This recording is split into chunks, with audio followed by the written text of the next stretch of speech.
out to the chess club.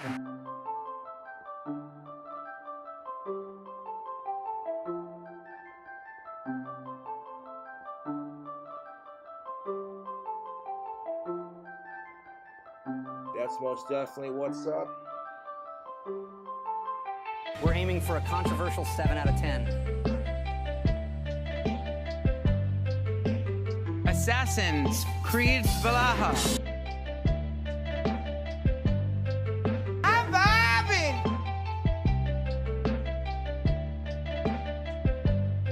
Death to all of them.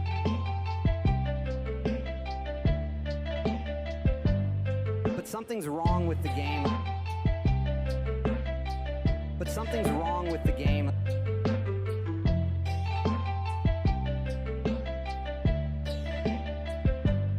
"16 times the detail."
Good morning, everyone. Welcome. Welcome. I'm glad to have you here. It's a beautiful snowy day in Colorado today. Beautiful snowy day. And that means it's time to talk about games. To vibe. To chill. I'm vibing. I am too, Tammy. I am too. Death to all of them. No, Wendy, not now. That's most definitely what's up. You're right, King Cobra. You're right. It is most definitely what's up. How's everybody's Friday going? How's everybody doing? Good? Are you vibing, dare I say?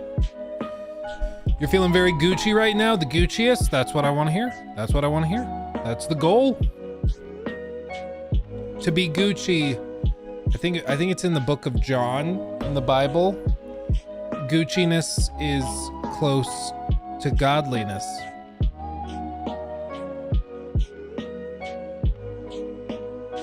Maybe it's the book of Gucci. I don't remember. It's been a minute. I'm ditching school today. Oh, you sly dog. You sly dog. I remember like in the first month or two of college, I went into a class with far and away like the most badass teacher I ever had. I've told stories about him before, but he's like the guy that got me into finance. And all right, so I guess it wasn't the first month of college. It was like the first month of college at CSU after I finished at the community college. But anyway, it was like one of the first classes with him, and he had, you know, a bunch of people show up day one for the first week, and then the second week came and he was just like, so guys, straight up, if you're able to study the notes, listen to the lectures I record and post online, and you never want to come into class except for tests, that's fine. He's like, I'm not gonna force you to come in here. You're adults. This isn't high school anymore. Do whatever you want. And it was like a weird realization of, oh, he's right. Like, you can kind of do whatever you want. He's like, you're paying to be here. If you want to waste your money, you can do that. But also, if you're capable of studying and you don't need to come into class, why would I force you to come into class? Doesn't make sense. He's like, with our tests, you can't really fake it. Like, you either understand the concepts or you don't. So if you pass the tests, mission accomplished, you know? Which I appreciate. I wish more classes, even in high school, were like that. Like, if you're just resourceful enough that you can study the subject and know it, even if you don't show up to the physical class, that's better. Like, do that.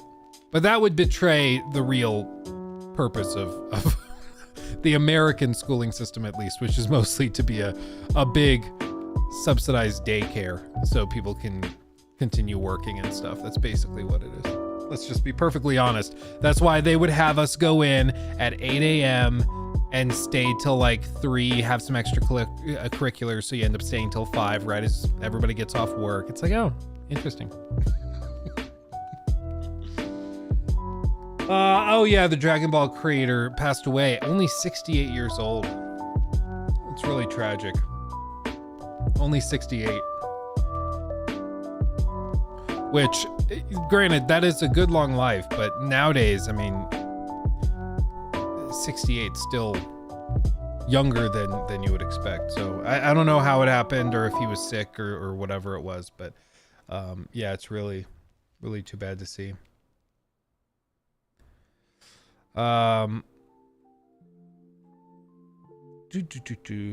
College is basically just a daycare for adults, for kids to drink and party. It's kind of why I liked doing morning classes. This is like Luke's little pro strat for college, in case anybody's wondering. If you go and like take the 8 a.m. classes, none of the like hardcore party animals will take those classes, of course, because it's all just too early. They're going to be hungover. So the only people that are in the class with you are the people that like really care about the class, you know? And so you end up getting way better partners on like team projects. You don't have a lot of the like guys that are just coasting, because Jesus, when I told you guys, like I initially started thinking I wanted to go into marketing, and I took a marketing class and the instructor didn't know how to like spell anything. Like he didn't know how to spell copyright. He spelled copyright like COPYRITE. He wanted to spell like trademark with a CK at the end of it. Like it was kind of hard to take him seriously when I'm like, you have a PhD and you can't spell these things correctly. And more than anything, what convinced me to drop marketing and go into finance was that when we did a team project, I was stunned. We had like a group of 5, and 3 of the 5 were so bafflingly lazy and stupid. It was like, let's be honest, like you didn't really like work really hard to be here. Like you're probably in marketing because your parents said you need to go get a business degree, and they're like, what's the easiest business degree? Marketing, maybe? Okay, we'll do that. People who are good at marketing are really good at marketing, but the thing with marketing is that it seems like there is so, like if we do a bell curve, should we just do this? If we do a bell curve in marketing, like these are people who are bad at what they do. These people are fine. And these people are great. Great. Okay. You would think the curve is kind of like this, or roughly centered, right? So people who go and study it end up mostly in the middle. They're fine. And then there's a few people who are great and only a few people are bad. But what it felt like in the classes I took was that marketing was like this. And so there was maybe 1 or 2 people in the class who understood marketing and were really, really good at it. A lot of the people in the class just didn't know what else to do, but they wanted to get a business degree, you know? Yeah, as a marketing graduate, I can 100% confirm this is 100% factual. Yeah, it's funny. Like some people who are good at marketing are stupid good at it. They just understand people, right? And those are the valuable people. but there's very, very few of them. It seems like most of the people in marketing are like the football players who are like, what's the straight up class I could do? Or like there was another class major that was it entrepreneurship or small business management?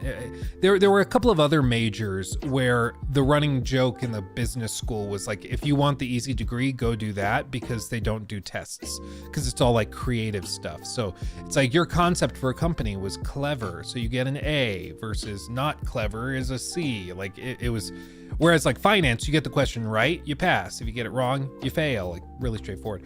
But it felt like in finance, it was much more like this, where if you could get through the classes, you really knew your stuff. And everybody who was bad at it ended up dropping before they graduated. Because some of those senior year classes, man, those were insane. Like, I'm generally a pretty good student. There were a couple times my senior year was where I was like, I'm not smart enough for this. This is insane. Like, oh my God. It was so much. It was just crazy. He's like, yeah, I need you guys to all do the weighted average cost of capital for this hypothetical company. And then I need you to simulate bonds going up by 150 basis points. And let's also say treasuries also spike, and the broader market is dropping, and so investor sentiments are becoming more bearish, and I need you to simulate all of this for like a 10-year project costing $200 million paced at these intervals. And it's like, oh my God. I just, oh Jesus. It was a lot. It was a lot. Which, I mean, it's useful because it's like, if you want to like build a new theme park for Universal Studios or something, that's a multi-year project. Really, it should be priced out over decades. And so you have to price it out trying to predict like inflation rate changes, interest rate changes, changes in sentiments of customers and consumers. If they grow more in love with going into parks versus less, like there's so much stuff. It gives you a mad headache. Ben Mottram, thank you for the super chat. Unfortunately, this bell curve is pretty applicable to healthcare as well. Oh, for like people who know what they're doing. I will say I know somebody who's a doctor, and well, okay, so I know a couple of doctors. One of the guys that I went to lived in our college house with us, Caleb. He was, I still insist, I haven't talked to him in a while, but he was one of the smartest people I've ever met. Like, stupid smart, encyclopedic knowledge of his textbooks. Like, it's just ridiculously smart. Like the kind of smart that pisses you off because you're like, that's just not even fair, you know? But like I was like, okay, if he goes and becomes a doctor, I'd want him as my doctor. You know, he's one of those. Another person I know who's a doctor, I am genuinely baffled how they got through medical school. Like, they have zero common sense. You would meet them and you'd be like, so you must like, I don't even know. Like, you probably don't even have a job. You probably go and hang out at like Goodwill for fun. Like, trying to figure out what they do with their day. But then you're like, oh, you're a doctor and you drive like $150,000 car. Oh, okay. Who would have thought? New headphones. My other headphones, my Astros, after I think we're going on 6 years with those. They are not turning on. So I think they might have finally kicked it. But 6 years with like damn near daily use, that's a pretty good life, I would say.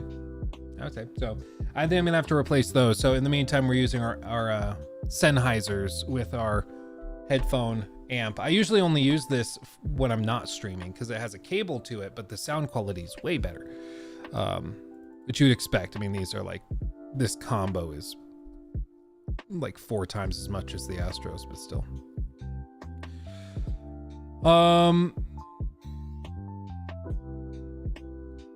Yeah, I'm gonna try to get to that Spider-Man 2 update. I'm gonna try to see if I can get it working. I don't know if they patched it already. Yeah, there's a difference between being educated in a field and being smart. Well, yeah, it's like the difference between book smarts and like street smarts, or practical knowledge versus specified knowledge. A great example was like, we've been watching Survivor, and in one of these seasons of Survivor we're watching, there's like a surgeon who is obviously freakishly intelligent. To become a surgeon, like a heart surgeon, you have to know your stuff. Like, that is not for the faint of heart. But the dude is like one of the most socially inept players I've seen on Survivor in a while. Like, he just has no understanding of like the social dynamics. It's crazy. What mouse is this? Well, this is a G903, and then this is a G502X. This one was sent to me by Xbox as part of the Starfield promotional stuff, and this one I've just had forever. So, I'm a high school physics teacher in Scotland, and people would be worried with how not smart I am. That's funny. That's funny. I'm a sturgeon. I am a surgeon. I am a surgeon. I think that's what you're quoting. Yeah, I find anyone who has critical thinking skills is more intelligent than people who can regurgitate text. Well, yeah, it's the one thing, Ben, I agree, where it's like a lot of jobs and a lot of education nowadays seems entirely based around your ability to memorize stuff and then spit it back up on tests. And that, to me, is... like, I can understand in some professions why it's useful. In something like what I studied, finance, that's not really useful. Like, if you can just memorize an equation, that's dumb, which is why our professors, they would give us a piece of paper with all of the equations we would need for the test that we were taking. Because they're like, if you're working a job, your boss would be livid with you if you're like, yeah, I did the math on this and I didn't look up the equations, I just went from memory. He'd be like, what the hell is wrong with you? Look up the equations and double check it. Like, are you insane? So memorizing stuff like that is just a waste of time. It's just stupid.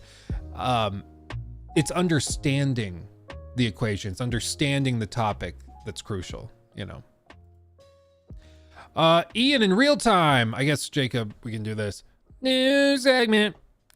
Yo, Luke, have you seen that Task Force X Kill the Justice League is now 40% off? Has it not been 5 weeks? Would you recommend it for such a price? On console only, the deluxe edition is on a discount. Interesting. I've not seen this. Hold on. Suicide Squad game. Is it really on discount already? Let's see. Ooh, baby. Even on PC, it looks, yeah, 40. Oh, baby. Special promotion. 40% off. That's, I think, is that, I think it's slightly more than Skull and Bones went on sale for, right? Because Skull and Bones was like $25 off. Skull and Bones, I think, went to $45. So I think it's at a steeper discount than Skull and Bones is, which is bad. That's crazy. I mean, it seems to be working. It's driven. The numbers have gone up. They're up to 567, which is the highest it's been since the weekend. It is a Friday, but they peaked over the last week at like 696. So they're just 130 players off from breaking records. Like, honestly, for me, would I recommend it at that price? I don't really think so. You're still only getting, well, for one, the biggest problem is that right now, apparently some people still are locked out. Some people still can't really play the game. And there is like late game progression issues. There's issues logging in. So who knows if you're even going to be able to play the game if you buy it at that price point. Beyond that, I still insist that it's about 2.5 to 3 hours of gameplay stretched over about a 10-hour campaign. And then there's 3 missions for the end game, which are substantially just the same exact thing you've been doing for the rest of the game. So it's just an extremely repetitious game with very, very little content within it. And so even still for $42, I don't think you'll get that much out of it. I would actually say for like, based on content, I think Skull and Bones has significantly more content than Suicide Squad. Is it a better value? I don't know, especially when Black Flag will give you most of it for cheaper, but still. I don't think it's worth it at that price point. A lot of people are still just waiting for them to figure out the damn technical issues, and they've delayed all of those patches because they're trying to prepare season 1, and it worries me that they're still kind of desperately trying to get season 1 set, and they're having to delay quality of life patches for season 1. And then like the Epic Game Store version of the game got delayed, and season 1 is still like 3 weeks away, and they're still like trying desperately to figure it out. So I don't know, just the whole thing is a bit of a dumpster fire. I'll just be honest. And it's too bad, like nobody likes to kick a dead horse except for me. Let's be honest, I do really, really enjoy it. And part of it's like this it's a bad character trait, I grant you. But part of it is like an I told you so feeling, where for months and months I was raising and waving the red flag, you know? I was like, guys, so much of this game doesn't make sense. There's a lot of problems. There's a lot of things that we should be talking about that nobody's really talking about.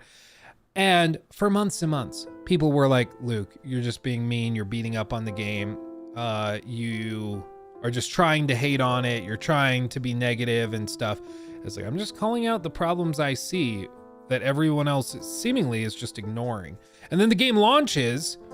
It's a steaming pile of dog crap. And kind of an insult even to the players who spent $100 on it. And I can't help but want to just be like, this is why being critical matters. This is why being skeptical matters, because you can avoid being taken advantage of like this. I actually got on Instagram DMs like a few weeks ago. I remember a message from somebody being like, so Luke, I used to be kind of a hater. I used to leave snarky comments, and then, you know, Starfield happened, and I was like, okay, well, so he was right about one thing. And then, of course, Suicide Squad hit. And he's like, so I'm starting to think that, yeah, being skeptical about these big games is maybe a good idea. maybe that's a good idea. And it came around, because unfortunately, a lot of people have to learn that lesson the hard way. And I mean, that's how I learned it. I got burnt by games like Cyberpunk, by games like Fallout 4 to a lesser extent. And I don't want to make those mistakes again. And I don't want to lead my audience into that position again, because a lot of the content creators out there around the time of Cyberpunk, around the time of like Bethesda creators, around the time of Fallout 76, were making excuses and being apologists for it. And I just think that that's something we should try desperately to avoid.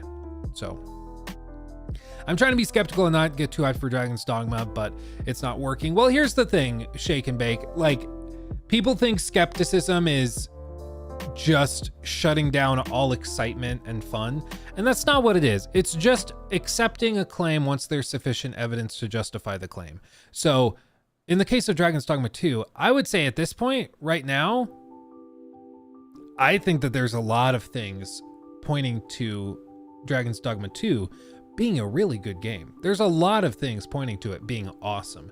There are some things that I'm not in love with. The performance on console seems like it's going to be pretty crappy.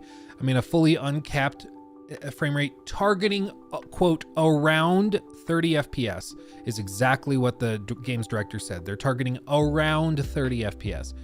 And in IGN's gameplay, they had frame drops down into the mid 20s. I think the lowest they saw was around 24 FPS. So I don't love that. And I'm going to tell you I don't love it. Just because the rest of the game looks awesome doesn't mean that I'm going to ignore that or pretend like that's not a thing. I'm going to bring that up and we're going to discuss it. But as for everything else, like, I think that there's plenty of reason to be excited. The reason I avoid the word hype is because hype has so many connotations with it, where it's like this blind extreme level of excitement to the point where you are becoming very emotionally attached to it. And that is a dangerous game to play.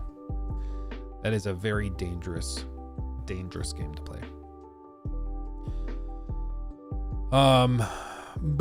Yeah, at least they're not trying to deceive. Well, exactly, Infinity Splitter. And that's why for weeks people were trying to like DM and email and ask Capcom what the performance was going to be like on console, and they didn't say. I think probably because they were working on trying to get it refined.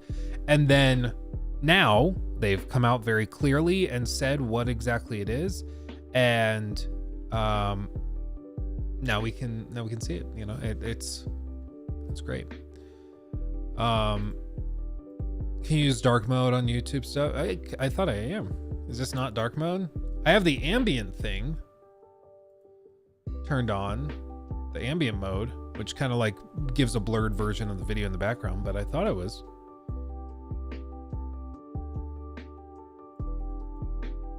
Or do you mean, oh, dark reader, not just on YouTube? So you mean even like some of these websites that have like a white background, change those to dark backgrounds? I can try to find a plugin for that. I can look into that.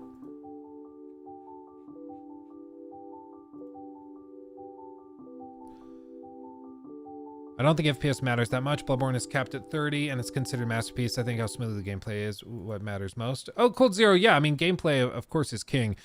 Bloodborne is capped at 30. Even it has some frame drop issues to this day. I mean, even now, you play it on PS5 and it'll still have occasional frame dips.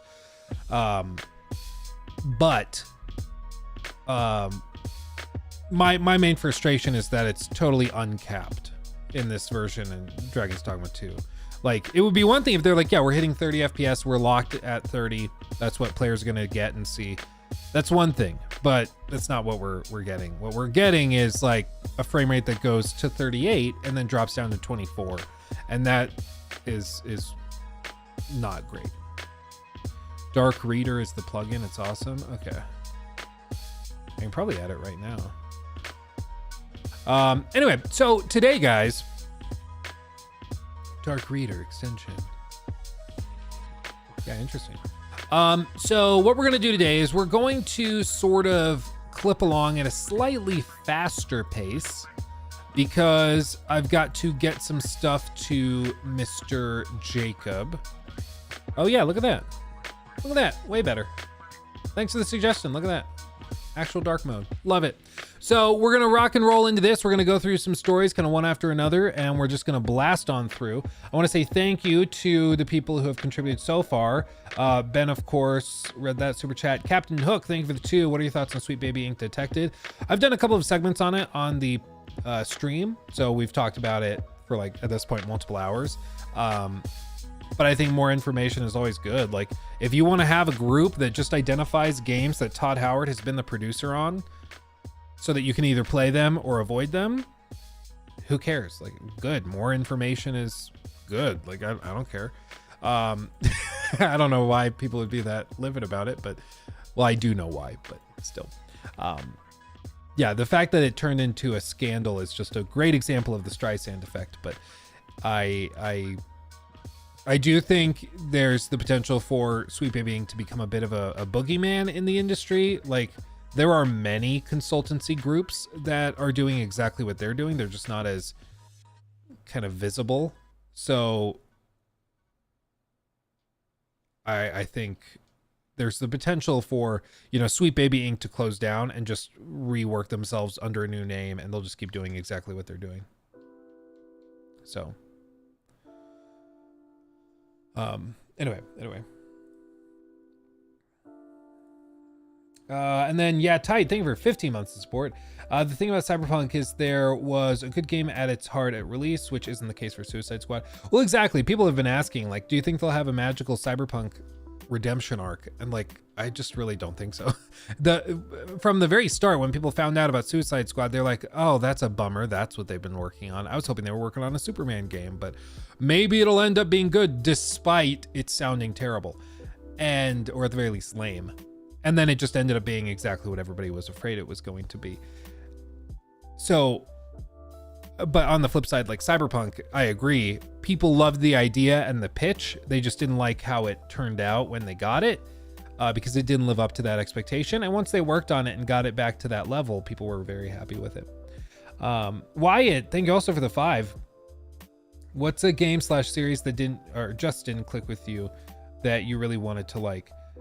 Maybe Nier Automata. I've heard amazing things about it. I just can never really get into it. I've gone back over the years, like every 6 months, I'll try booting it up again, and I just cannot get that game to click with me. But I have tried many, many times. Other times I've tried again and it's clicked and it's awesome. Like Ghost of Tsushima, you guys know, I tried playing that at launch. I just really didn't like it. It didn't click with me. I wasn't really having fun. And then they launched the 60 FPS patch and all of a sudden it became one of my favorite PlayStation exclusives of the last 10 years easily. For some reason, like that 60 FPS just clicked with me. It was crazy. You know?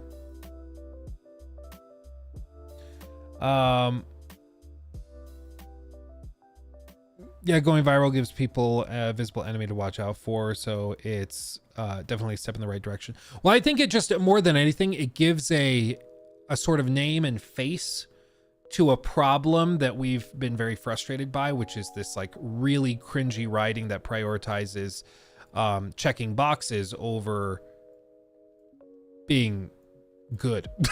And so I think it just is the perfect sort of I don't know, it's the perfect representation of a frustration and problem people have had for a while. And so it's a great what do they call it, like batting post, whipping post, something like that. It's a great target for everybody to kind of rally around. But I just want to remind people that it is far from the only company doing this stuff. And at the end of the day, these studios still decided to hire these people and still decided to take their feedback and then go with their feedback and even add more stuff on top of it. So it's not, in my mind, fair to say that like Sweet Baby Inc. is responsible for the new Joker in Suicide Squad looking terrible. I don't, and like when they're describing it, they're like, yeah, this Joker is really insecure and isn't really about being mean and evil. He's trying to figure out who he is. I'm like, this isn't a high school play. Like, what are we doing? What do we do? Can we like do something a little bit more intense, please? But anyway, I don't think it's just them. I think the developers do bear some of the burden on this. And to just say it's all Sweet Baby Inc.'s fault, I think is overly reductive, you know. The studio still had to pay them and still had to agree to go with their advice. I can take somebody's advice in chat right now. Somebody's like, hey, Luke, you should get rid of talking about video games. You should go entirely into pottery. And I'd be like, that's an interesting take. I'm not going to take that feedback, but thank you for the feedback and the suggestion. If I were to take that suggestion and become a pottery focused channel, and then all of my viewership drops off, it wouldn't be fair to say that person in chat is completely responsible for Luke imploding. Like, that wouldn't really be fair. It would still be my fault for taking the advice that I should have known was a very, very stupid suggestion, you know? Yeah. They are forced to by investors.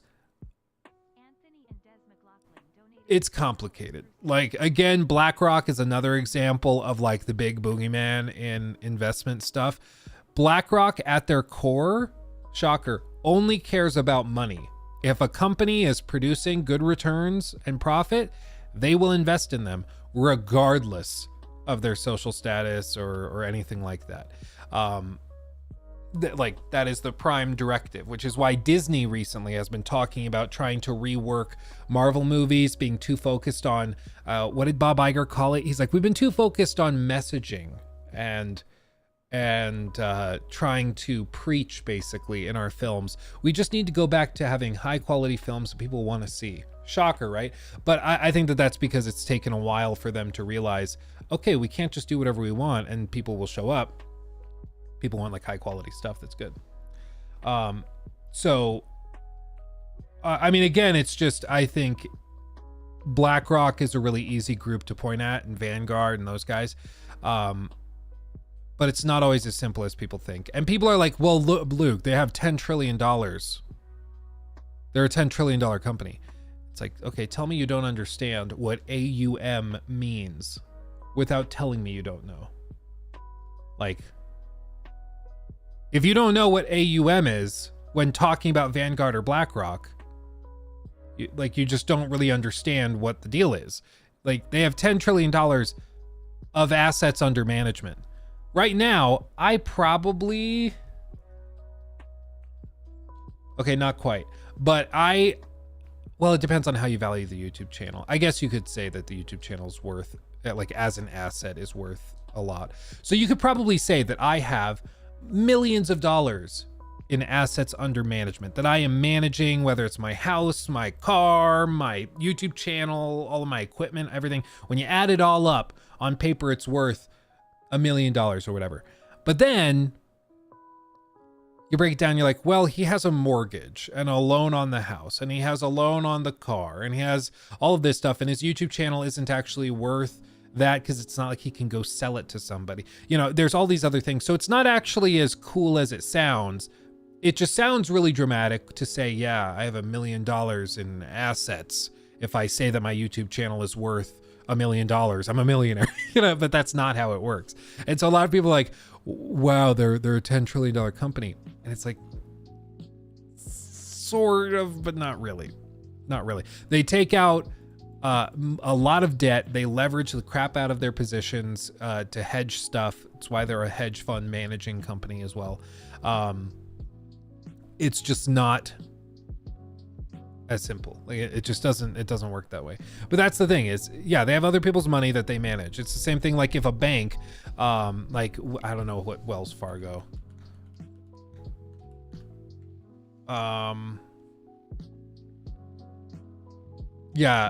let's hold on. Wells Fargo Bank currently employs over 232,000 people and has assets under management in their asset management division totaling $603 billion. Does that mean that Wells Fargo as a bank is worth $603 billion? No. This one, though, when you take in all of their client assets, not just their wealth management groups and everything like that, apparently they have 1.8 trillion and 1.998 trillion in the second quarter of 2023. Does that mean they're a multi-trillion-dollar company? No. But people don't seem to understand that. Which is why they're always like, well, it's a $10 trillion company. Not really. Not really.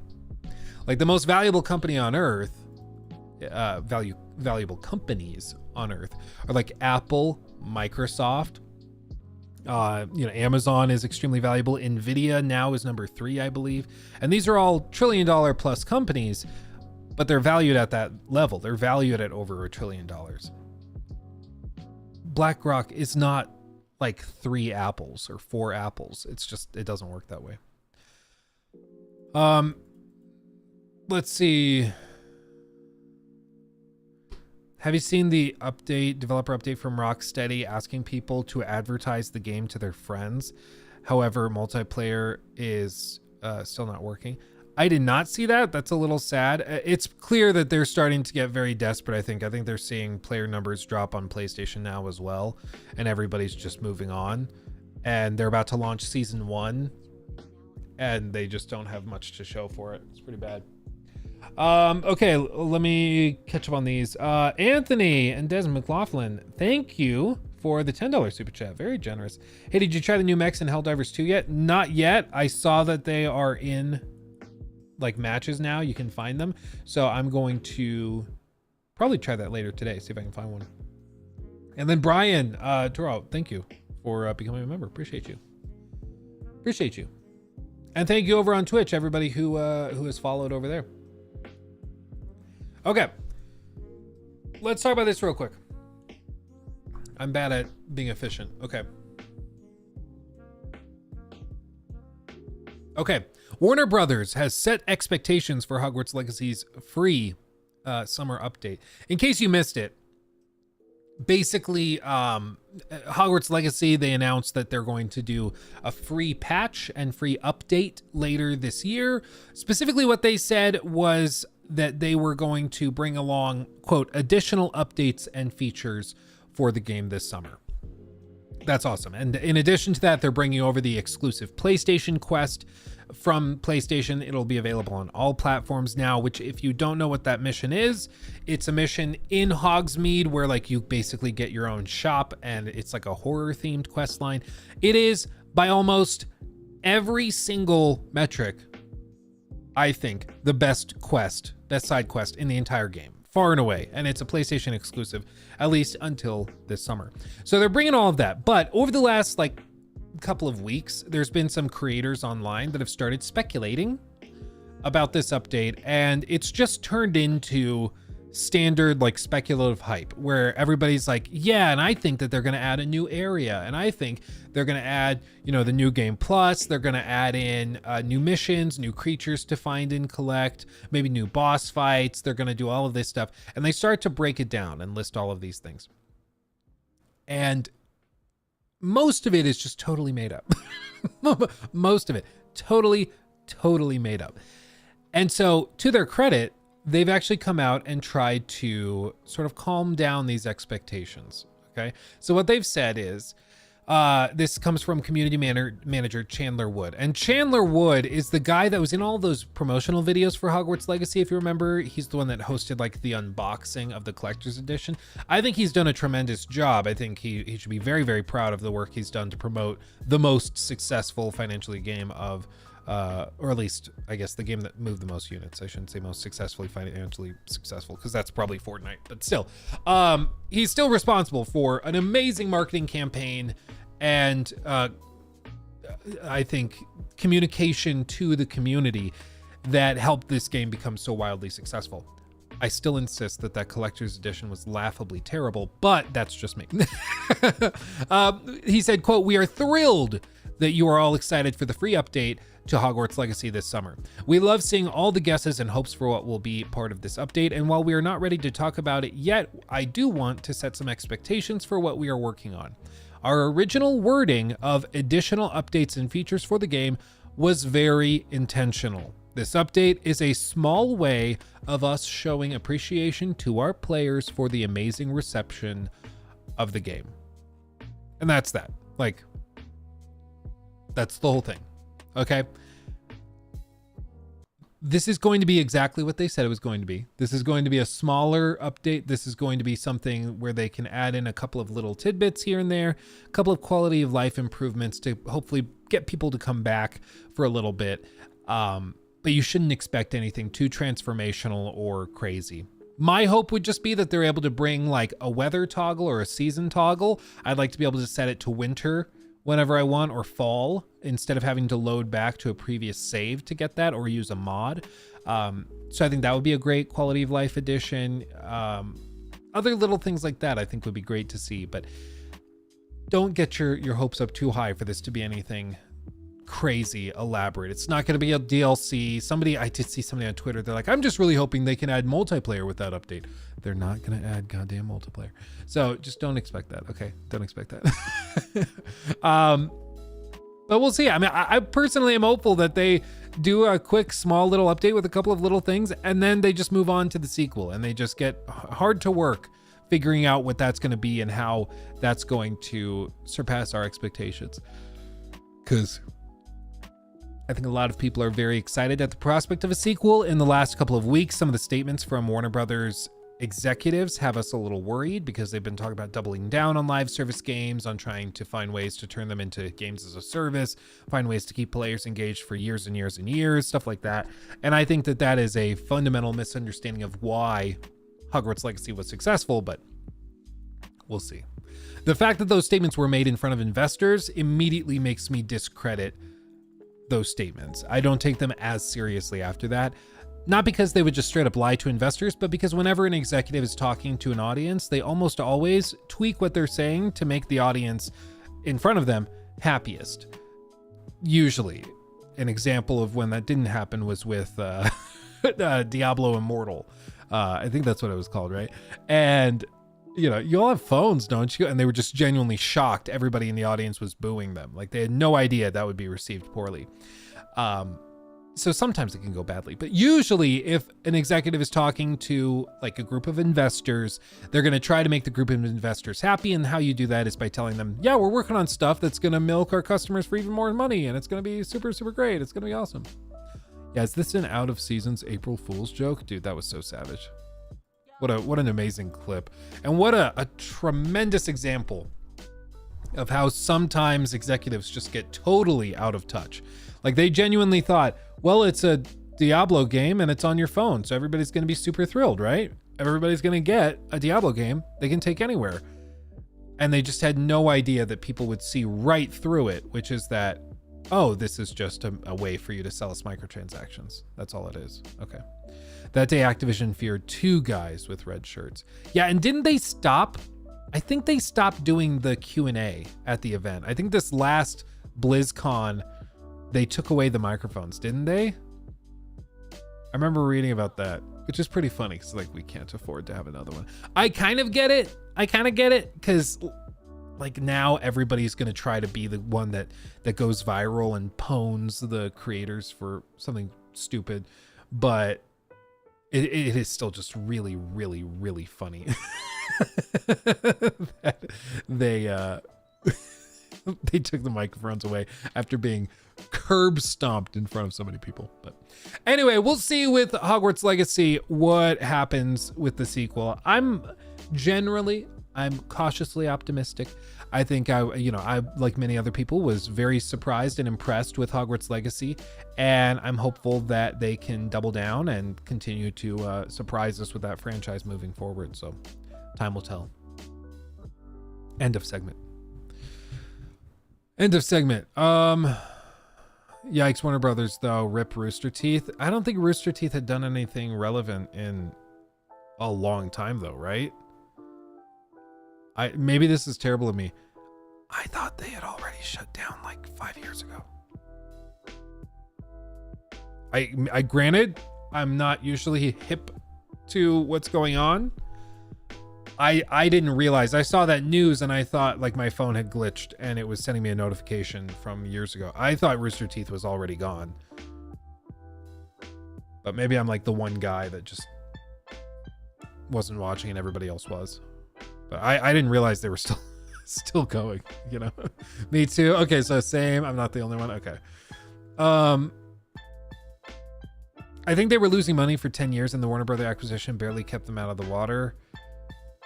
Yeah, like they were huge back in the day and they did some crazy stuff like Red versus Blue is the thing everybody always points to. And I remember seeing those clips and it was really cool and revolutionary. But nowadays, anybody can make that content and probably do it faster and better. And part of what made Rooster Teeth so great back in the day was that it felt like just a group of guys and gals that were gamers. They were all just kind of hanging out and chatting about stuff and video games. And it didn't feel corporate. And that's what made it fun and enjoyable, is that it just felt like people hanging out basically. But then that changed and then it felt super toxic again, you know?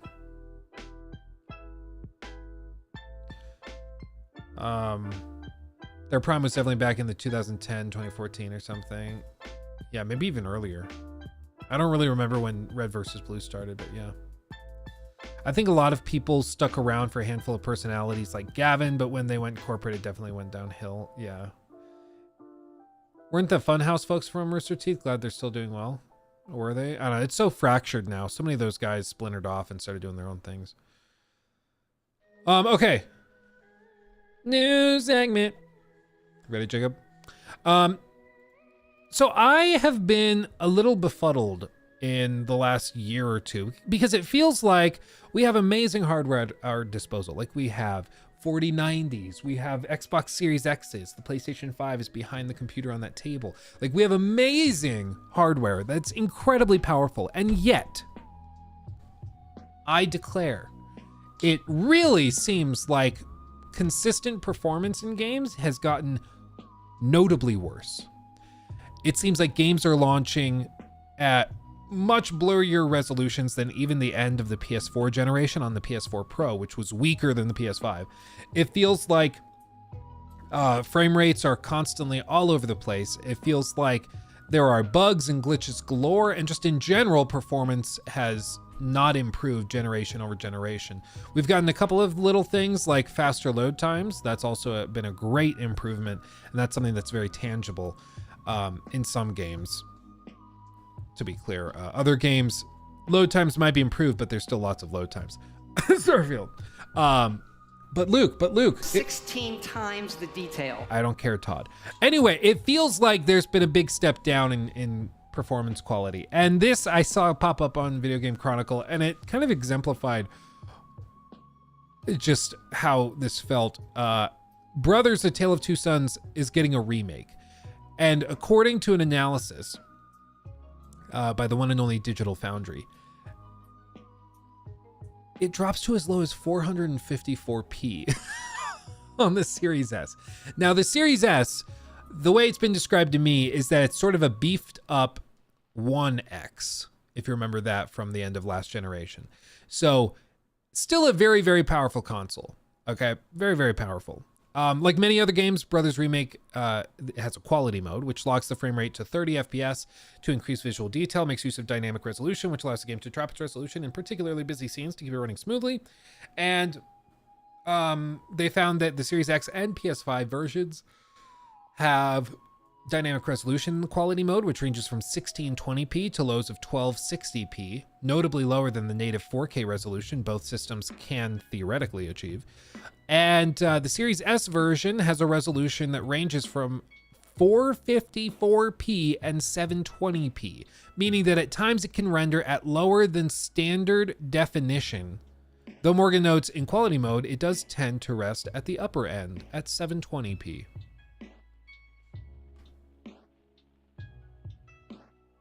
Now, granted, this seems to be a case of poor optimization. Okay, I want to be clear. So we can't just to blindly say this. It's also been a thing this generation that like higher frame rates has become very, very popular and in demand. I want to see if I can, hold on, resolution comparison. Maybe this can help people just like really appreciate how insane this is. Okay, copy image. Hold on. We're gonna have to MS Paint this. I'm sorry. Okay, crop. There we go. Okay. So this full frame is 4K UHD. So there's 4K UHD, which is 3840 by 2160. This is what you'll see with the 16:9 aspect ratio you would see on like YouTube and streams and stuff. 4K, if it's just 4K, that's a slightly wider aspect ratio. That's 4096 by 2160. So it's just a little wider. But when we talk about like the PS5, this is what it's supposed to be achieving. Last generation, most games were rendering around 1440p and then upscaling and checkerboarding its way all the way up to 4K. So take this and kind of stretch it over and do some stuff to make it look better. But they were rendering at 1440p and then upscaling to 4K. This generation, we have hardware that at the very least, even the Series S is as powerful as the most powerful console from last generation, right? And even then, it's not even achieving this level. It's not even achieving 1280 by 720, which is what 720p is, right? It's not even achieving that. It's achieving even lower resolutions of like 454p. How is this acceptable? Like, I just genuinely am baffled that it feels like we've made such a huge leap, technologically speaking, to be able to go from 1440p to rendering 4K. But then we're still getting hardware that runs at resolutions that would have been unacceptable in 2013. It's insane. It's crazy. I think there's a couple of things going on. For one, I think like these AI tools for upscaling have been a crutch that is really awesome and cool, but I do think it's been a crutch. Because when you're a developer, it seems that we've seen a lot of examples of studios that are looking at it and they're like, hey, we can only get the game running really stable at like 1440p on these consoles. So we could delay the game by a while and find clever ways to save memory and bandwidth and stuff, redo the rendering pipeline and get it to 4K. We could do that. Or we just keep it at 1440p. We'll put it in FSR2 on the Series X and PS5, and then we'll just upscale it to 4K, and we'll kind of do that. We'll do something kind of like that, or we'll do like a checkerboarded thing or whatever. We'll use some trick to get it to 4K. And that has kind of empowered a lot of developers, I feel, to get away with lower resolutions. Just rendering at 554p. It's such a low number, I can't even say it right. Rendering that and releasing that to the public is wholly unacceptable. But they do stuff to try and stretch it up, trying to get it to look better than that. But it's just unbelievable that this would ever be considered launch ready or ready to be put into the hands of analysts and stuff. It's crazy. It's crazy. And it's not just these smaller remakes and smaller projects out there. It seems like every game, except for the biggest of the big games, have been struggling with this exact problem. And I don't know if it's like, I want to talk to developers about it. If you're a developer out there and you're working on console optimization and stuff, I need you to reach out to me because I want to understand what the hell is happening, because it seems like this has been a very common problem that we keep seeing time and time and time again with all of these new games. We are 4 years, going on 4 years into this console generation, over halfway through. And yet performance is at levels that, again, would have been unacceptable a decade ago.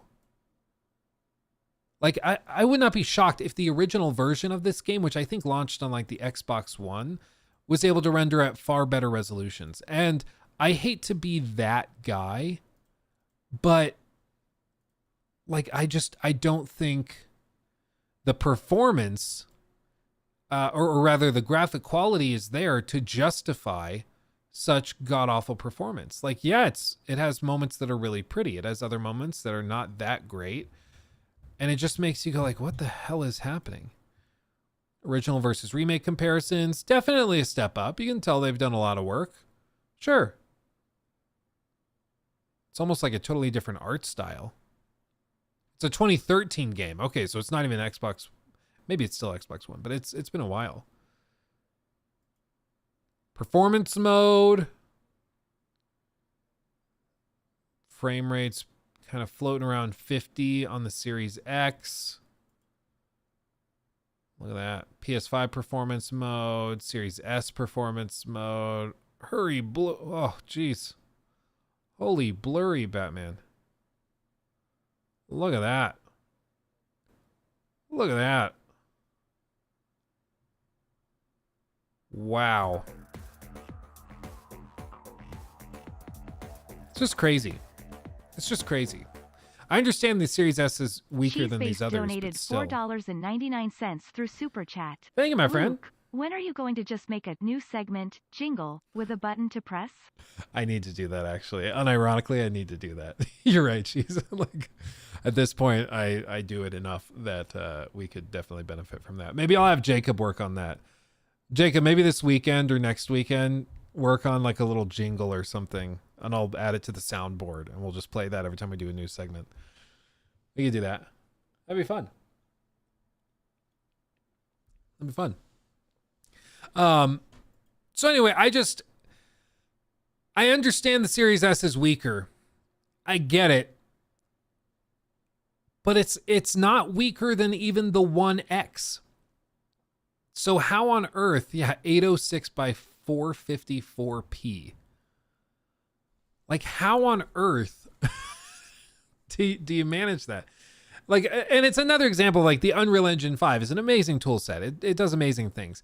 It is not like pure magic, though. It has limitations. And one of the things is that it apparently can be pretty hard to optimize for. And it can be a little difficult to get things looking consistent across platforms. And it seems like, even Unreal Engine 4 games have had troubles. There's been a lot of things that have gone on with it, but it just seems like it's taken my words away. It's fried my brain. I'm genuinely shocked that we are 4 years into the gen. Sorry. Going on 4 years into the generation, and we're getting resolutions that would have been wholly unacceptable way back in the day. Like even back when they launched the 360, I'm pretty sure Xbox 360 target resolution. What was the target resolution? The Xbox 360's native resolution was 1280 by 720. However, most games render at 720p. Oh, baby. Like the 360 was targeting resolutions and getting resolutions that ran better. Granted, this game looks a lot better than 360 games. It's the whole reason that they're remaking it, right? But the point is, like, if the resolution standard was 720p back when the 360 was launching, that was the goal, was 720p. That's what we're doing. Why are we now, well over a decade later, allowing for resolutions that are so much lower? And like, it's one thing if you're playing on your phone and the display is small. Like if you're playing on your phone and it's 454p or whatever, it's not going to look great on a modern phone display, but it's not going to be the end of the world because it's physically smaller. Nowadays, the average TV size has only been increasing year over year over year. Back when I was selling TVs in like 2018, the normal size of TV had been like 55-inch for a family room. That was where we sold most of our TVs. That was mostly the size. And then it was shifting into 65 inches. And that was considered like the new standard we were getting to with 4K resolutions that were becoming mainstream right around that time. So it kind of was shifting that way, and bigger TVs were becoming more practical. Nowadays, I was talking to a friend of mine that I used to work with that actually still works there and is like a manager at Best Buy. And he was saying, no, now most of the TVs we sell to people for their living rooms are like 75 inches. And we've even sold a handful of like 85s and 88 inches and crazy huge displays, assuming they don't go with a projector setup. And the bigger the TV is, the worse low resolution content looks because it's just stretched out further and further and further. And so if anything, it is far more unacceptable now to be releasing games that are launching on modern hardware that costs hundreds of dollars, that are rendering at resolutions that are sub 720p. Granted, it's dynamic resolutions. It changes. Sometimes it's a 720. Other times it drops to 454p. I would just insist it is generally, it should be, in my view, unacceptable to release a product that runs like that. If your performance mode is at like sub 2006 resolutions, okay, we need to just don't do a performance mode. Like, let's have some standards, for God's sake. Like, what are we doing? What are we doing?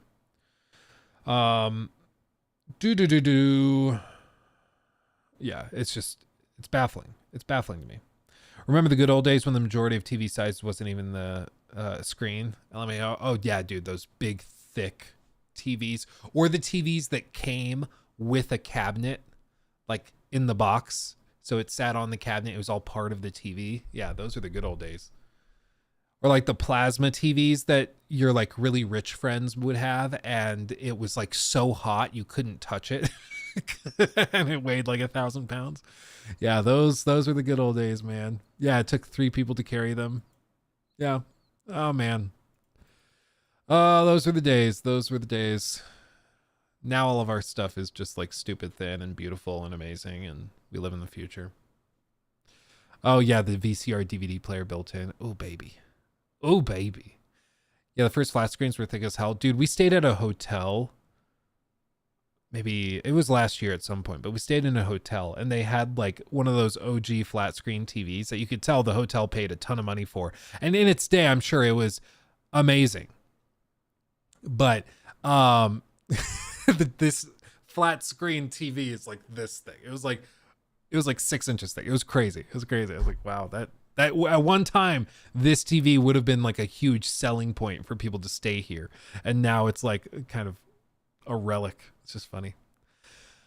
Anyway, so that's my stance. I know that it's easy. It's like Lou Creme or whatever. We're talking about resolutions in video games. I get it. I'm just, again, frustrated that we are so far into the generation and it feels like very few steps have been taken forward, technologically speaking, beyond like a couple of early launches this generation that had like improved improved load times and stuff. Demon's Souls looked really good. Spider-Man 2 has that bit in the opening that's really cool where you kind of zip around the map. You can travel quickly. But in general, it just doesn't really feel like we've seen a lot of benefit from the increased and improved hardware. And I'm frustrated because by this point in the generation, last time around, if we go 3 to 4 years into that generation, we had gotten Uncharted 4, which was a massive leap from Uncharted 3. We had gotten games like Bloodborne. We had gotten games, I know it was buggy as hell, but like Assassin's Creed Unity, which still to this day look very, very good.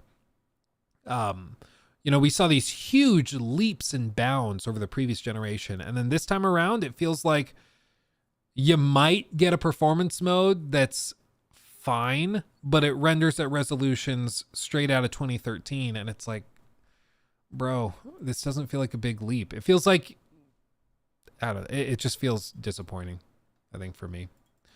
RTX is the defining feature of this generation. I think that was one of the key ideas, and then AI started taking off, and so now they're going to try to pivot, and everything's going to be about AI. The next console generation is apparently going to be all about AI stuff. There's already like rumors and leaks about the next Xbox having a chip built in that specializes in neural computing and stuff, so that's going to be the big thing. But Naughty Dog, most disappointing output this generation? Probably, because I mean, this generation they haven't done anything but remakes and remasters. So that, by their own admission, they're like, yeah, this has been training for our teams to learn our tool sets, and so it hasn't actually been like full releases from the core team. But apparently they are working on stuff, so maybe they blow us away. I'm hoping that they can come in later this generation, maybe this year or next year, and just blow us away with what they've got. But yeah, even Final Fantasy VII Rebirth's performance was blurry to me. I don't usually do 30 FPS, but I'm doing it for that game. Yeah, and they've acknowledged it. They've said that that game also has huge problems with its performance mode. Digital Foundry was not very thrilled with it either, and it was a big problem. It was a big problem. So my hope is that we just start to demand a little bit better, and if that means that some games get delayed so that they can figure it out, awesome. But even games that we're really excited for, like Dragon's Dogma 2, even that game, it on console is targeting, according to the director, quote, around 30 FPS unlocked. And according to IGN's testing, they had frame rates dropping into the mid to low 20s during their gameplay session. And it's like, I appreciate that you're trying to nail. Are we back? I think we're back. Yeah, we're back. For some reason, the stream disconnected. I can try that again. But anyway, I was just saying, like, even games that we're really excited for, like Dragon's Dogma 2, they're targeting around 30 FPS. And granted, they're trying to lock it to 4K, which I can appreciate after this discussion. 4K, okay? But what I'm saying with standards is that we have standards that we set that you have to meet the minimums of. In my view, the bare minimums for frame rate is 30, right? 30 FPS, bare minimum. That's what you need to achieve. Minimum. If it's below that, we have a problem. In this generation, I feel like 4K is what's been advertised from the very beginning. They even put 8K on the box for the PlayStation 5, which is 4 times the resolution of 4K. And, God knows we're not going to see 8K anytime soon. So, I feel like 4K is a reasonable standard to ask for as well. Apricot. The best Red Bull is strawberry apricot. I do have that one. My favorite is the blueberry, personally, but the strawberry apricot is very good. I will not fight you too hard on that one.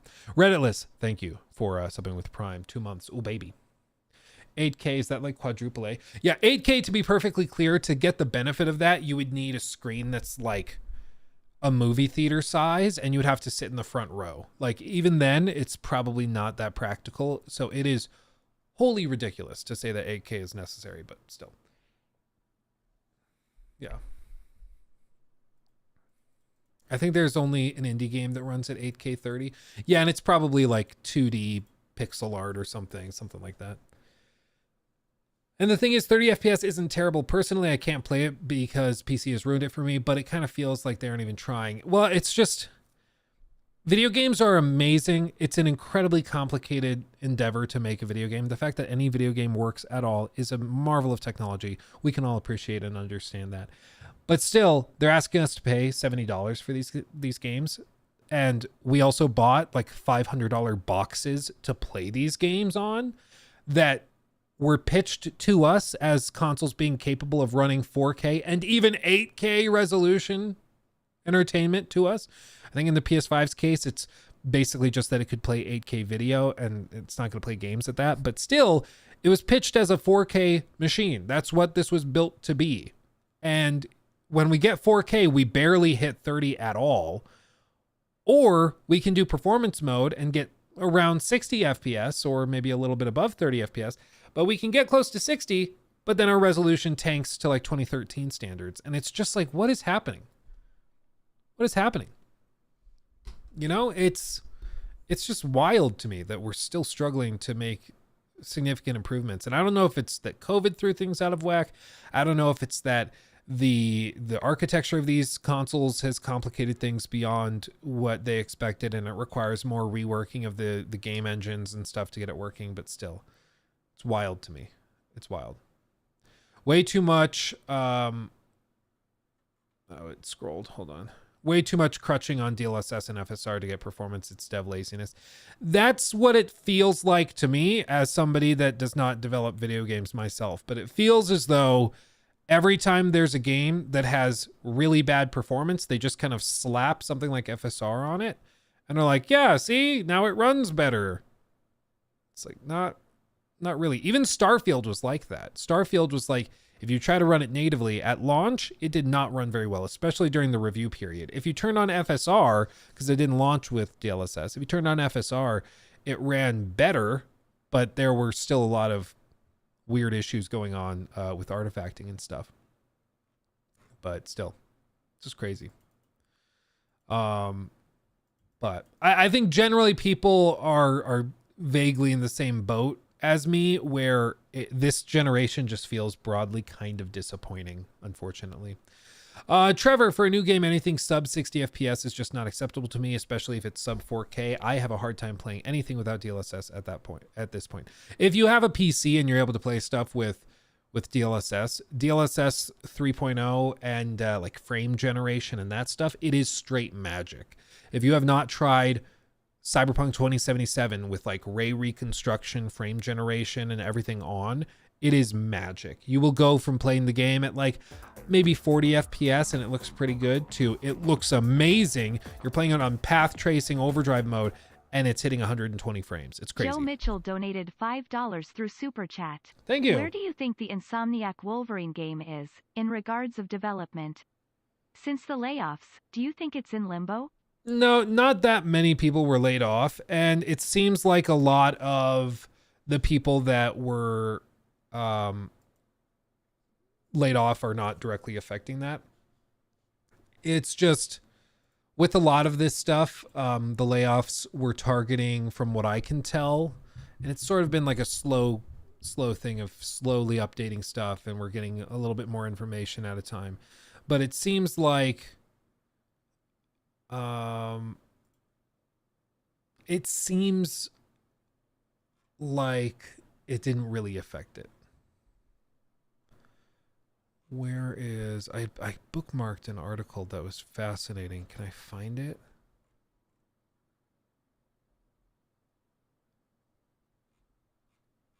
I think it was EA Games.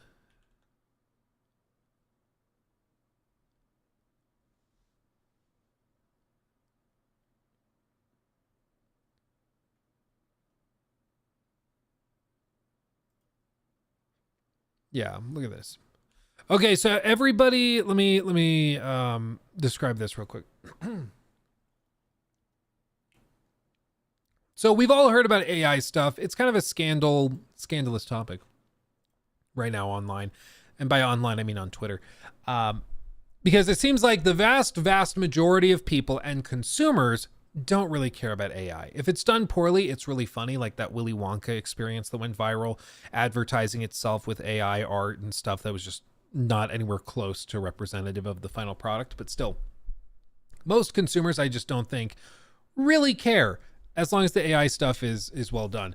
There's very reasonable and important ethical discussions to be had about it, such as how you train AI programs, copyright infringement potential issues, things like that I think are worth bringing up. But as a technology, AI tools are fascinating and can be extremely powerful. One of the most powerful ones that I use all the time is like a generative fill in Photoshop. Just being able to take a section where like I have maybe it's a 4:3 image or it's a wallpaper, but I want to shrink it down and kind of fill in the edges with more of the image that I'm trying to use for a thumbnail.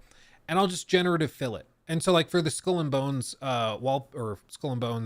video thumbnail, I did this where I took a wallpaper from Ubisoft and then I shrunk it down to get the characters where I needed them for the thumbnail text to kind of overlap them.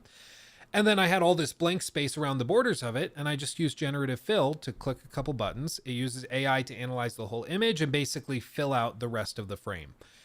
Saved me so much time. It saved me so much work, and it ended up looking way better than if I went in with like a clone stamp tool like I used to do. You know, it was magic. So AI tools clearly can save a ton of time, a ton of effort, and greatly improve efficiency in workflows. And this is something that EA CEO Andrew Wilson has talked about. If we look at this, Electronic Arts has been in the news for all the wrong reasons as of late, from the shutdown of studios and teams to the cancellation of projects and laying off almost hundreds of employees.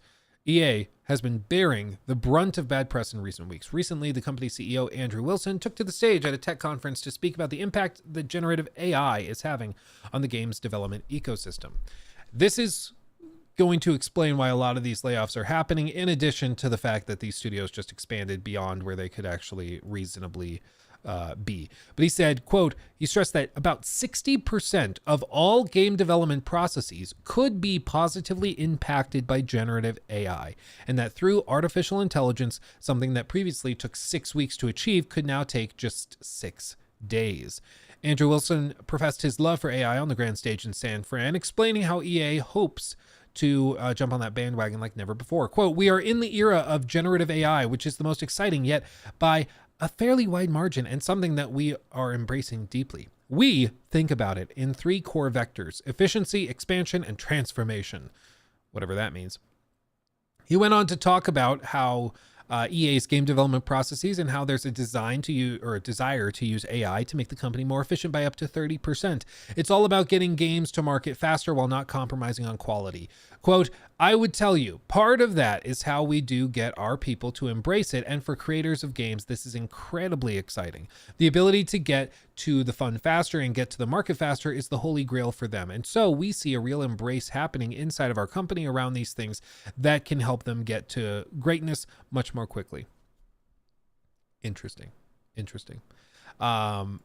In an ambitious statement, he pointed out that EA's network of 700 million people could be increased to over 1 billion through the use of AI, boosting monetization and personalized content. He spoke of a multi-billion-dollar opportunity for EA where AI is concerned, because at the end of the day, it's all about that sweet, sweet dollar. Which, I mean, of course, it's all about that sweet, sweet dollar. All of this just to say they feel that AI could greatly improve efficiency and greatly reduce costs and make games more profitable, and lead to improved personalization of monetization options and stuff like that in games, blah, blah, blah. But what happens when you have a product that you're putting together and all of a sudden one person can do the work of 10 if they use AI tools? Even if like the quality isn't quite there. You lay off 9 people. Because of course you do. Of course you do. And what happens when this whole team can be replaced by one guy? You fire the whole team and get just the one guy who can use the AI tool to do it. It just lines up too easily. And that's why these executives are like foaming at the mouth and drooling at the idea of this. Like they freaking love it. And I know a lot of people are like, yeah, but AI art sucks. AI is terrible. AI isn't very good. Well, I grant you, back in the day, let me see if I can find the original one. And by back in the day, I mean a year ago, this video went viral. This video I'm about to show you was an attempt for AI to produce a video, a very simple video just of Will Smith eating spaghetti. And it is nightmare fuel. It looks insane. But this is what AI video was like 1 year ago. Okay? 1 year ago. Now, AI video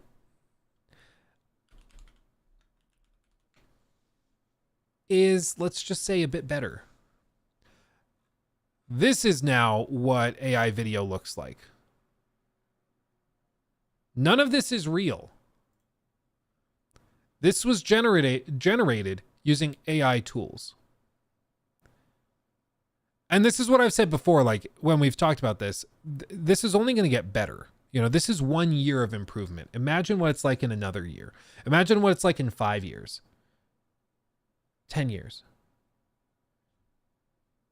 It's going to be indistinguishable from reality, which is horrifying in its own way, because it's like what happens when we have like a political election going on and somebody creates an AI generated version of like a politician eating a puppy. Like it's going to cause a lot of questioning of reality itself, which I think is important for us to like figure out now before we get there. And that's why there's a lot of ethical concerns with this. Absolutely. But that's not to say that you should just like throw the tool into the dumpster because you're scared of what it could possibly do. Just because like, oh, well, this could be scary. Like this, if you told me this was like a trailer for an indie film, I would probably have believed you if you showed me this a month ago. Like, it's weird. He has like a wool knit helmet. That's odd. But this is all AI generated. None of this is real. This guy doesn't exist. None of this actually happened. But if you're a film production company and you're trying to get B-roll of like an establishing shot in a TV show, you would just point to this and be like, oh yeah, no, it looks good enough. Now I can spot that like these rocks disappear when the wave comes through. So the wave goes over, it doesn't really crash against them. One of them stays behind, then the others disappear. I can spot that. But in the context of a TV show or a documentary, no one's going to notice that when this happens over the course of 2 seconds and then you move on and you don't really think about it again. And again, this is only going to get better as time goes on. So for these executives, they're looking at this, and in the context of game design as well, they could have situations where they're going to start using AI tools to generate like 3D models. They're going to use AI tools to generate all sorts of crazy stuff, maybe even cutscenes and things. And they're loving that because all of a sudden they could just train like one of these AI models using in-game footage or maybe like cutscenes that they did by hand, train the AI model to do it, and then they use the AI model to generate a trailer or a series of trailers and stuff and promotional materials without having to hire an outside company to do it for millions. Like there are so many ways that it could greatly increase the efficiency of work, without a doubt. And there are like AI tools for like 3D modeling. That's already happening. Let me see if I can find it.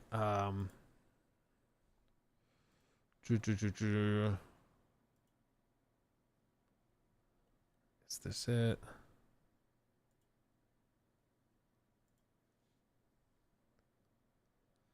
Yeah, like AI generated game, like textures for models and stuff. So you can just have the AI generate it for you. So you don't need to hire an artist to do this. You can just use AI to quickly do it. And there are, again, very valid questions of like, well, this was inspired or trained on another artist and the other artist's work. Did they consent to having their work used to train this?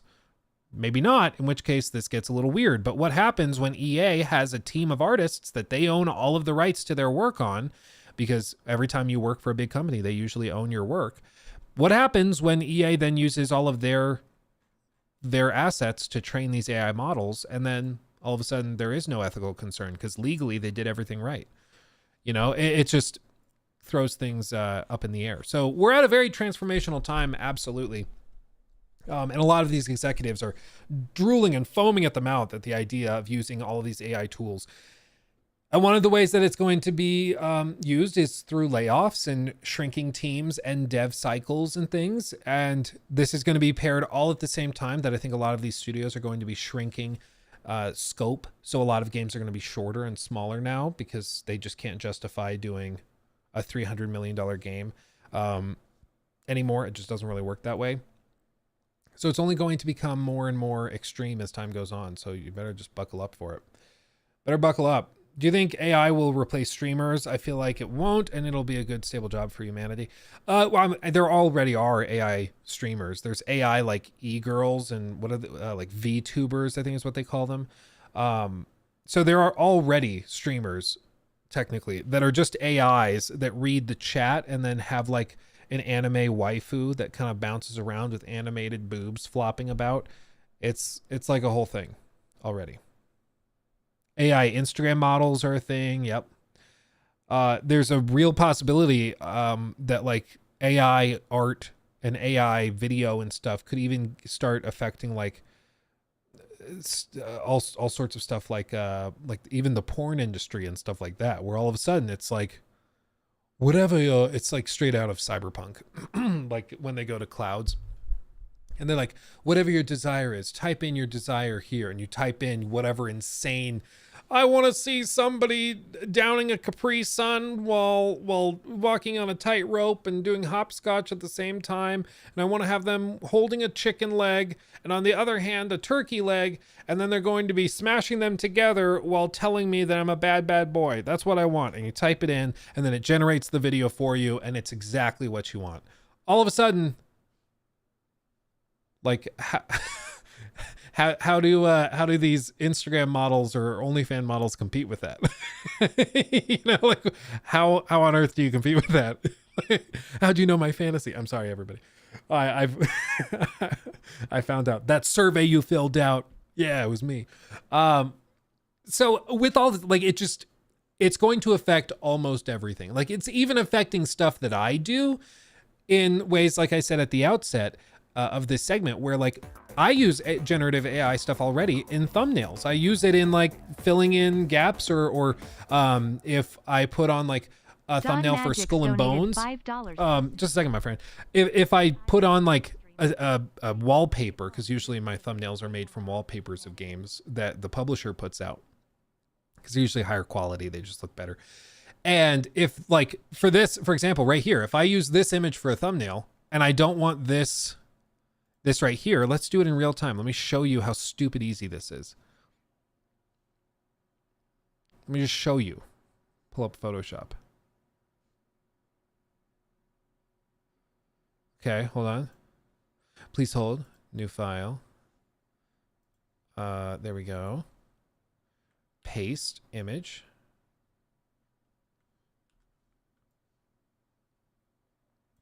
Okay, so let's say I'm using this image for a thumbnail and I want to just get rid of the text because I'm going to put my own text there for it. I just have to drag right here. Just like that. Boop. Generative fill. Generate. It's going to do a little bit of bits and bops. It's going to work a little bit. Think about it for a second. Filling it in. Please hold. And then once it's done, it's going to give me 3 options that I can pick between.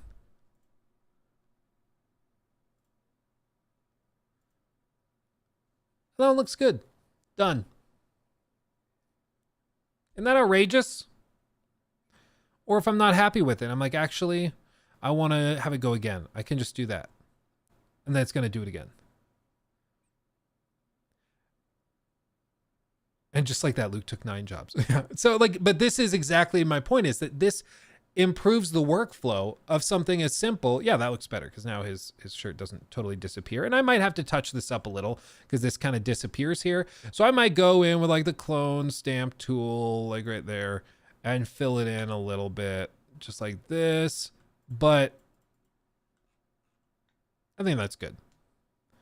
And then if I want to get rid of these little like cutout versions of them, because I just think it's too distracting, if I just go like this, just like that, and then I generative fill that, watch as it'll just get rid of that. So when you hear people talk about generative AI, I know it's easy to make it into like a big boogeyman and stuff, but the reason it's such a big deal, like, come on. The reason it's such a big deal is because it can go from this to this in about 2 minutes. Whereas if I were doing that by hand with like a clone stamp tool or something, it would have taken me an hour of like messing around with it, and it would still look significantly worse than this. Okay, so it's affecting every industry, every single industry, not just gaming and film and writing. It's affecting absolutely everything, and it's only going to get better. You know, again, if this is what it's able to do now, just imagine what it'll be able to do in a year or 2 years or 3 years. It's crazy. And I mean, what's baffling to me is that just a few years ago, we were all talking like, yeah, AI is going to get really smart and we're all going to be in trouble. But the one place you'll be safe are like artists and creative types, because computers can't imitate any of that. And then Mid-Journey is like, hold my beer. And they just come in and they're trained on human artists.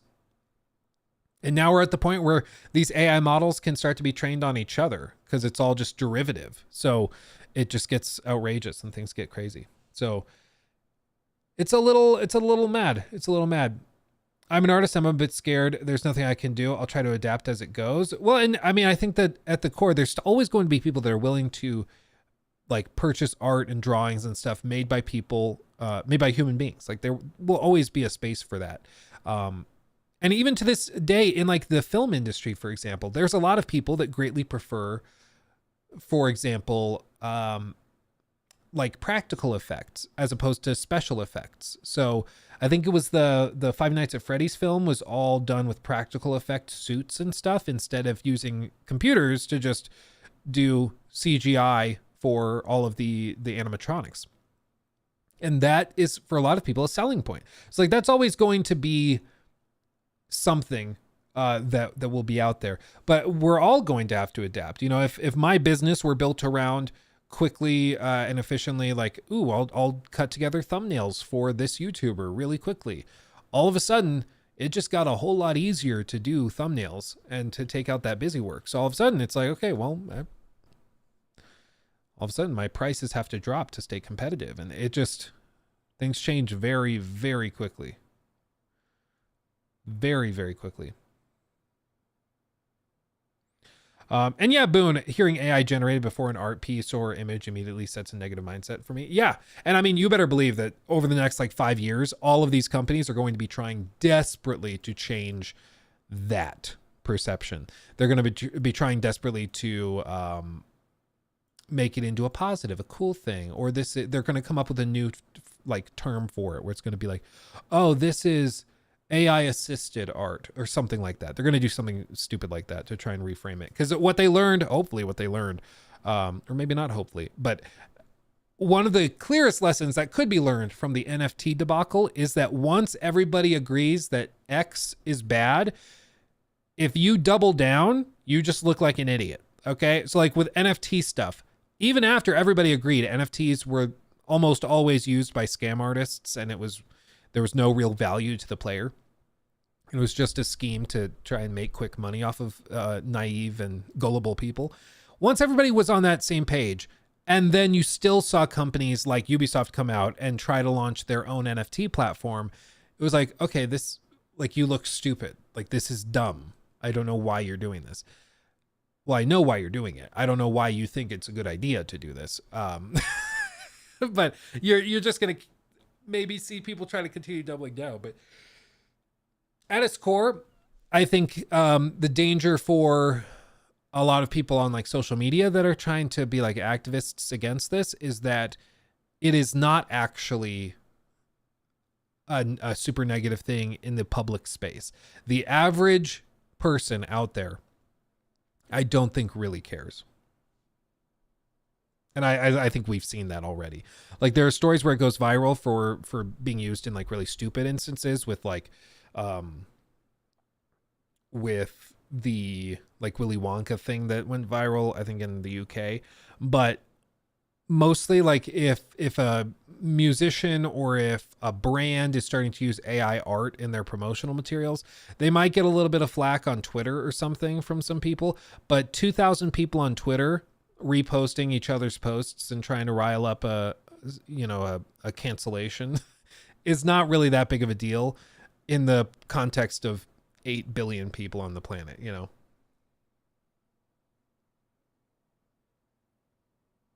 I still see people trying to push NFTs and it's so sad. Dude, a lot of them have gone back to Bitcoin and crypto stuff. It's I was at a place yesterday and there were a couple of people there that I met and they were trying to hype up crypto stuff again. They're like, yeah, I've been thinking of putting all my savings into Bitcoin because everybody I've heard is saying that it's going to go to 200,000 by the end of the year. I was like, I'm guessing that those people own a lot of Bitcoin that are telling you that.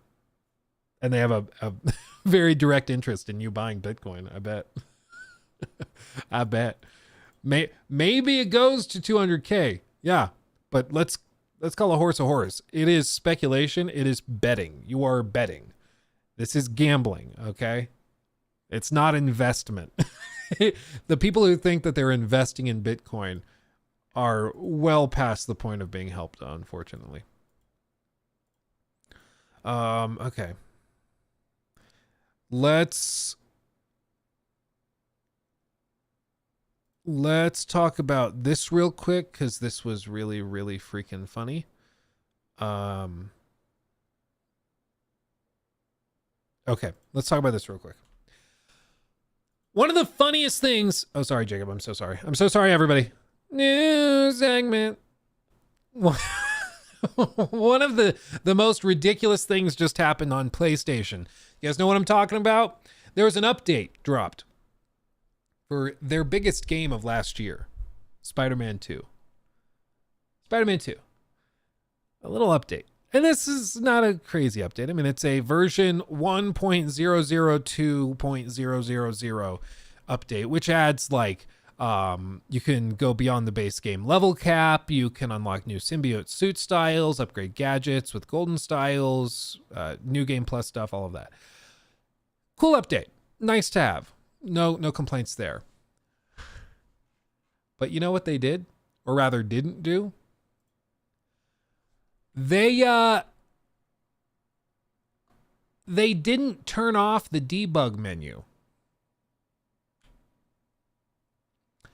Meaning that you can press the D-pad or the touchpad and the pause button at the same time, press them both. And you can access the development menus that they used for making the game. Oops. Oops. That's bad. That's not good. So you can see certain things like overlay loading enabled on, forced long play reloads off, texture streaming is on, disabled all prefab spawning off, display streaming unit distance 300, filter tiles, loading TTY verbosity, I don't know, print overlay state. And like there are some videos of what you can find in this. And like you can basically turn on God mode. You can go into Venom free roam. You can free roam as MJ and younger Peter outside of those very specific story sections. And they just forgot to turn it off. They just straight up forgot to turn it off. Oops. This new Watch Dogs game looks terrible. Ooh. For those who have version 1.002.000, you can bypass the update by turning off your router before turning on the PS5. Turn on PS5, you turn off the Wi-Fi settings, then you'll be able to use the debug and dev menu in the game. Interesting. Yeah, they're forcing version 1.002.001 to all players before playing. It's patched. Wish more developers these days realize players can actually have fun messing around in dev menus if they know what they're doing. Apparently, just to be clear for everybody, there are some issues where there's the potential for like your trophies to become corrupted, your save files to be corrupted. It could really screw with your PlayStation account, allegedly, if you access this. So if you happen to have this version of the game and you wanted to try it, do so at your own risk, because there is apparently a good amount of risk involved with it. But it's just really funny that you could have a patch like this go out and it's just a big ol' update or big ol' problem. By messing with the debug menu, you can actually get a new trophy and just automatically complete New Game Plus, which is funny. Oops. Oops. It's madness. It's madness. So, yeah. I just thought that was funny. It's like PC ports with console commands. Yeah, basically. I mean, that's effectively what it is. I do wish that more games would have like cheat codes, so you could put in the cheat code and then unlock free roam with Venom and stuff. And it's like, yeah, you can't get achievements when you're using cheat codes. Yeah, that's fair. Nobody's going to really complain about that, but still, it's just freaking hilarious. It's just so funny, dude. It's mad silly. It's mad silly. If I've learned anything from the modding community, people don't know what they're doing and will break their game and save and will then get mad. Yeah, no, that's absolutely the case. People start messing with it and then blame the developers for allowing them to break it. It's like, we told you there was a risk involved. It's still your fault, stupid. Okay, well. Man. I'd sell this for $10 as a DLC. Maybe they will. Maybe they will. Yeah, I miss cheat codes too. When games included fake outtake cutscenes. Oh yeah. Now it just feels like just getting the game released is such a stretch that they are desperately trying to get there, you know? So they just don't have any time left over for fun little stuff like that. Let me resend this. Hold on. I just remembered. Oh, or did I read it already? I think I read it. Oh yeah, the Dawn super chat. Okay. Yeah. This one. Yeah, thank you, Dawn. Don Magix donated $5 through Super Chat. Yeah. Okay. How dare you let me bring my game? I know, right? For real. Okay, let's talk about this one real quick, and then I probably have to start wrapping it up because I gotta film this thing. Games Raider posted this. So if you are, like me, a fan of spreading democracy through the galaxy, you like to do that. You like to spread democracy. It's good. Then you probably have noticed that there's been a couple of updates to Helldivers recently. There was a big balancing update that just hit the game that does a lot of stuff. It targets the most overpowered weapons in the game, like the railgun, stuff like that.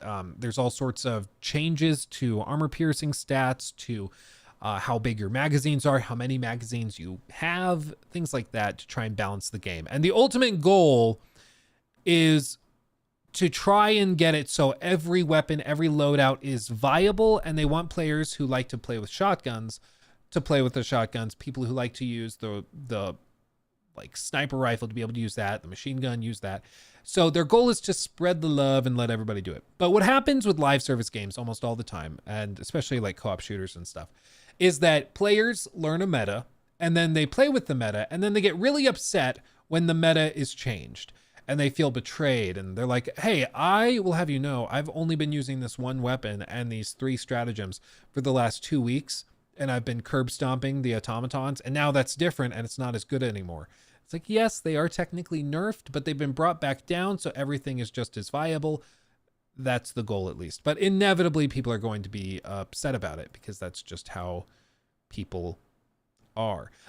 Specifically, as you can see described here, they nerfed the breaker, railgun, shield generator, backpack, which were considered essential to higher difficulty play. And at the same time, though, it does also buff weaker weapons and stratagems. What they say, I mean, you can see the response from some people. It's not PvP. Why nerf anything? So people are upset that, like, Was this the bug's idea? People are upset that they changed any stats to anything, and I don't really understand why people are that upset. It's like, it's a balancing update. They didn't intend for one weapon to be considered the meta, but I guess just here we are. There's always going to be people pissy about it. They've also included things like fire tornadoes, meteor showers, mission changes, bug fixes, and all sorts of stuff like that. And they also introduced Patriot exosuits, which are in full production in factories of Tianquan, ready for development or deployment in the battlefield soon. And people are saying you can already find them out and about in the maps when you go there. Things that they changed, you can see they changed, like they increased the delay before recharging for the backpack, the 380 and 120 millimeter orbital barrages, increased duration of the bombardment, and decreased spread. That's actually a good thing, helps you target it more. It's like, this is a buff, but nobody really talks about that. Punisher, total ammo capacity increased from 40 to 60, increased stagger force, increased damage from 40 per bullet to 45 per bullet. The flamethrower got a huge buff, increased damage per second by 50%. So they buffed a ton of stuff, but all you're going to probably hear in like the comment sections, except for a few select people, are going to be complaints that the meta was changed, because some people just got used to playing the game in a very particular way, and now that's probably shifted and changed, and they're throwing a fit about it. Do I think this has any significant impact on like player counts or anything? I don't think so. I mean, I can't imagine it does. Already, like, you can see the 24-hour peak still at 363,000. 225,000 are in the game right now in the middle of a work day in the US. So my guess is that it's going to continue going along. This weekend, they're probably going to be about 400 something thousand in the game trying out exosuits. So I fully expect to see that, and it'll keep doing its thing, just chugging along. So I fully expect it to continue dominating, and I don't expect things to really change, but this inevitably happens when patches like this happen.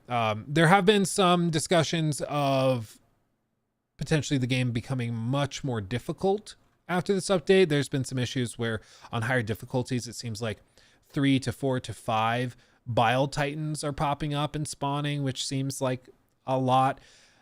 Things like that. But in my view, it's like the highest difficulties are supposed to be incredibly difficult. Like, it's not supposed to be a walk in the park. And so why would we pretend so? You know, why would we pretend that it should be easy to do? Like level 8, level 9, that should be damn near impossible unless you're like a god among men, but still. How is Pal World doing? I think Pal World is just chugging along, doing their own thing. Let's see, Pal World. Still better than I thought it would have been. They are at 86,000. And of course, like, it's fallen off since the game first launched, but that's because a lot of people with survival games, there's going to be a lot of people who are curious and want to try it. You see 2.1 million players, Jesus. And I mean, what's crazy about this is the number is so close, like 2.101 million. And then the next day, only 500 players less during the peak on Sunday. So like everybody who played on Saturday continued playing on Sunday. That's awesome. So, and this is right around when the game was like really taking off. And I remember playing with my friends right around then, and we all were playing it. Then the next week, we got, we might have played it a little bit more because it kind of started to fall off. And then Helldivers launches and we get distracted with that. And so it's pretty normal for these types of games to taper off pretty well. And realistically, I think the average playtime is probably like 20, 30 hours. I don't think it's going to be anything crazy. It's not built to be a game that people are playing for thousands of hours, One thing I'll bring is that the devs admitted the enemy spawn rate needs looking at. I didn't use the railgun, but hard feels like Helldiver after the patch. Yeah, I want to. I'm gonna jump in. I'm gonna try it after this patch now. But I think the spawn rates are one thing that are very valid to bring up, especially how quickly the spawn rate or the spawns trigger once you land.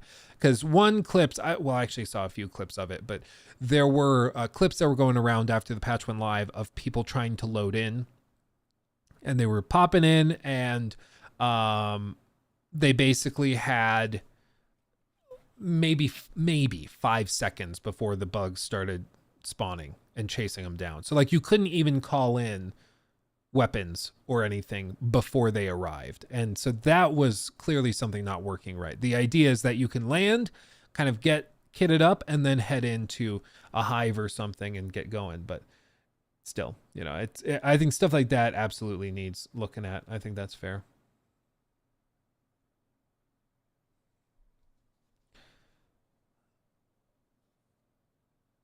Let's see. Sadly, Pal World Enshrouded. I think Enshrouded will have a lot of staying power with word of mouth. I think a lot of people are going to keep playing it. But yeah, I mean, obviously, I think for the first month or two, the discussion for survival games all went towards that. Dude, that Dragon's Dogma 2 character creator is insane. Really dope. They released it as a demo, let people save it. Well, it only makes sense, right? Like, I think it's great because a lot of people, like, they get the game day one and then they spend 3 hours doing the character creator. And it's like, maybe I get flack for this. I think it's the least fun part of a new game. Like, you got to do it because you're going to be looking at this character for the next however many dozens of hours. But clearly the best part of the game is the game itself, not the character creator for the game. So you should just want to get straight into it, but you don't want to skip over that because you're going to be looking at the character for ages. So like, to give players the ability to make the character before launch, and then the launch happens and you just immediately jump into the game. I love it. I spend like an hour up in the character creators. Really? Hey, to each their own. Yeah.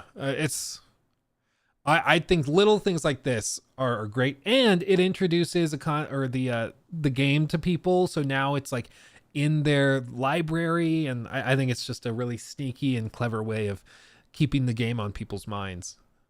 I think it's great. But okay, fam. So here's the deal. I have to film a video. We're on a tight schedule and deadline because Jacob has to go somewhere this evening. So I have to get him the footage ASAP for him to cut the video together. Assuming the video can be filmed, because I might not be able to film it now, but we'll check into that. But anyway, I have to go work on that. So shorter stream than normal, but I appreciate every single one of you for coming out. I appreciate all of the super chats and memberships and stuff. You guys are amazing, and you humble me every day with your support. Reddit lists, yeah, thank you for the sub over on Twitch. Thank you for all of the followers on Twitch, all of the super chats. Don, Joe, Cheese, Brian, Anthony, Wyatt, Yeah, Tight, Captain Hook, and Ben, everybody over on YouTube. You guys are great. Have a wonderful, wonderful weekend and rest of your day. I will see you soon. Stay safe. I love you all dearly. I'll see you in the next one. Hugs and kisses. Bye-bye.